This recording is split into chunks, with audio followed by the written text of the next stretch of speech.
A paz de Jesus, meu bom combatente, novamente aqui para aprofundar a vida no Espírito Santo. No último vídeo falamos sobre por que optar pela castidade. Nele vimos o quão a vontade de Deus é um imperativo no coração de quem tem a Deus. Clica aqui então para você ver a riqueza desse vídeo, porque hoje falaremos sobre o porquê tanta gente rechaça a castidade e as razões que levam a isso. Ou seja, se no vídeo anterior falamos do porquê optar pela castidade, nesse nos deteremos nos motivos do porquê as pessoas não optam pela castidade. Bora então falar sobre por que a opção da castidade é estranha para algumas pessoas. Eu sou Ronaldo Costa e você está no canal Vida no Espírito Santo. Manda, Senhor, teu Espírito, edifica minha vida no Espírito Santo. Canal Vida no Espírito Santo. O quê? Quer dizer que não pode transar? Que é isso, ô louco? Como é que é? Fazer sexo só depois do casamento? Mas que isso? Voltamos à Idade Média? É no mínimo muito estranho alguém optar pela castidade. Eu juro, eu não entendo. Castidade? Lá vem a igreja com essa moral ridícula. Essas são algumas das opiniões e frases que mais ouvimos quando se fala de castidade. O pano de fundo é: o sexo é bom e nós somos livres para fazê-lo. A igreja não deve se meter nisso, mas há algo que não se pode esquecer. O que Deus quer a respeito da castidade?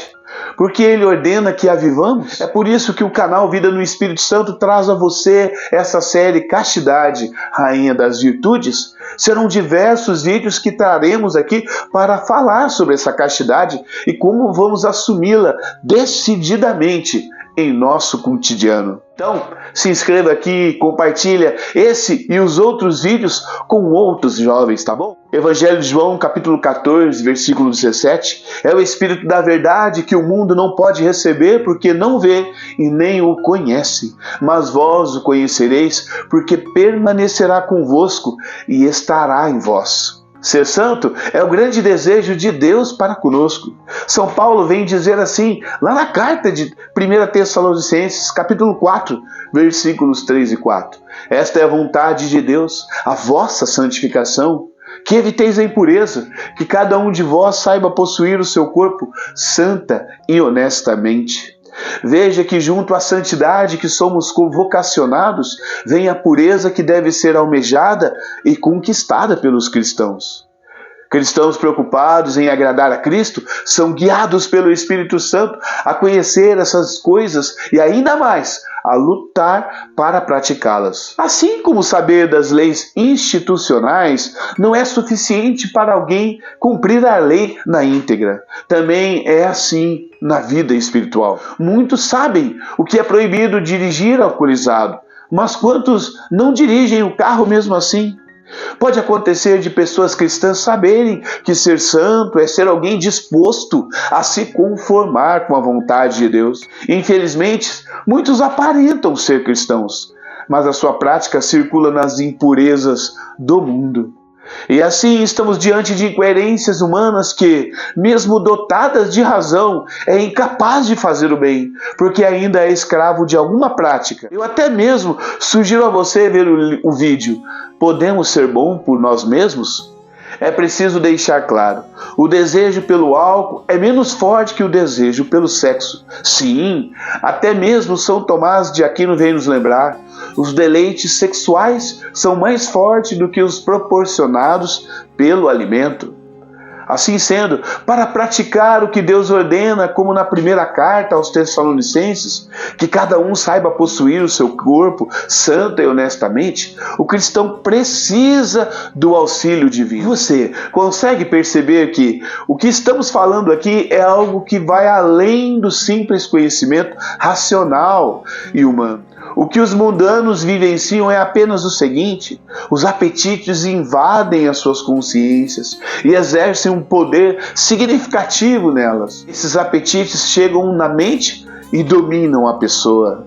Tais apetites prometem um prazer e a pessoa cede. Afinal, quem não quer prazer? Então aí vem a igreja lembrar que Deus pede de nós a castidade. Pede a nós que freie todo o apetite, segurando para um outro momento. Sem a graça de Deus, a gente não consegue entender mesmo a castidade. Ela passa a ser estranha para nós. Então eu pergunto a você, esperando de ti toda a honestidade que você tem na sua vida. Você quer conhecer Deus mesmo? Ou quer continuar sendo do mundo? Quer conhecer a verdade ou permanecer no seu caminho sabendo que você não tem 100% de certeza se você está agindo corretamente? Quer conhecer mesmo o pensamento do Senhor? Ou você quer seguir escravo dos seus apetites? Porque para conhecer a lei de Deus e praticá-la, nós necessitamos que Deus nos dê a graça. E o mediador dessa graça é o Senhor Jesus. É por Ele que chega a nós a graça, o Espírito Santo, a verdade. O Espírito Santo que Jesus nos dá, nos revelam as nossas obras más e o quão elas são reprovadas ante o Pai. E que por meio delas pregamos Jesus na cruz. Sem a graça de Deus, não entendemos o quão as nossas ações repercutem na cruz de Cristo. Quando falamos no início desse vídeo que o mundo não vê e nem conhece o Espírito da verdade, é porque ainda não foram alcançados pela graça que está em Jesus. Assim sendo, sem Jesus não se tem o Espírito. Sem o Espírito não se tem a verdade. E sem a verdade, nós nunca vamos compreender a grandeza da castidade. E devido a isso, muitos acham a opção da castidade estranhíssima. Como esperar que eles entendam se o Espírito Santo, que é aquele que dá o dom do entendimento, que nos torna capazes de captar a verdade, esse Espírito Santo não faz parte do seu cotidiano? E se ficasse apenas no estranhamento, tudo bem, mas não basta estranhar. No mundo atual, as ordens de Deus são debochadas, fazem piada com aquilo que Deus nos manda. São rebeldes e incitam os outros à rebeldia também. Caçoam sem piedade daqueles que buscam viver a santidade. O ser humano, sem a graça de Deus, ele só passa a ser guiado pelo espírito do mundo e tudo aquilo que esse espírito sugere a ele. E o que ele sugere? Impurezas sexuais, adultérios, promiscuidade, fornicação e tudo essas impurezas que estão em torno da vida sexual. Os que não têm a graça de Deus, todas essas coisas são normais e mesmo até agradáveis, mas para os cristãos, esses atos são ofensas a Deus, são pecados mortais. Eu até sugiro que você veja o vídeo, a relação entre pecado mortal e fim último sobrenatural. E todas essas práticas silenciam a ação do Espírito Santo na alma humana. Tais pecados nos ensurdecem para ouvir a voz de Deus e nos relacionar com o Espírito Santo. E qual vai ser a consequência disso? Não entendemos as coisas de Deus, estranhamos os seus mandamentos e não nos interessamos de maneira alguma em obedecer a Deus. Não amamos a Deus e muito menos há real interesse em conhecê-lo pela oração, pela leitura da palavra. Esfriamos a fé, esfriamos a vida espiritual, evitamos qualquer conversa ou assunto de Deus. E isso, inicialmente, quando alguém começa a falar, você fala, para, eu não estou interessado. Após isso, vivemos tanto no pecado que buscamos cada vez mais só piorar. Um exemplo, do cigarro para a maconha, de ver sites pornográficos para a fornicação e adultério. Quando é assim, meu irmão, essa vida já não é mais conduzida pelo Espírito Santo, já é conduzida pelo Espírito do mundo. A alma humana, chamada a progredir na graça e dar o fruto do Espírito, mergulha numa escuridão, executando obras que ofendem o Criador. Então, Ronaldo, como é que eu faço para saber qual Espírito que me conduz? Convido você a ler a carta de Gálatas, capítulo 5, inteiro. Vai lá e veja como andam, os que são guiados pelo Espírito Santo e os que são guiados pelo Espírito do mundo. E para nos esclarecer ainda mais, diz o Monsenhor Luiz Maria Martínez, porque a vontade de Deus produz tão diversos efeitos nas pessoas, simplesmente porque cada alma recebe a vontade de Deus segundo as suas relações com o Espírito Santo. Como necessitamos do Espírito Santo?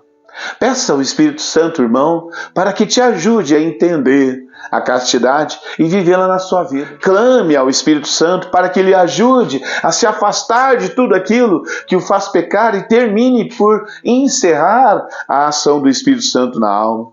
Eu também convido você, diante dessa nossa necessidade, vamos orar. Espírito Santo, Divino Consolador, meu coração é impuro, mas podes purificá-lo. Meu coração é tenebroso, mas pode iluminá-lo. Meu coração é mau, mas pode saciá-lo de amor. Meu coração é triste, mas podes consolá-lo.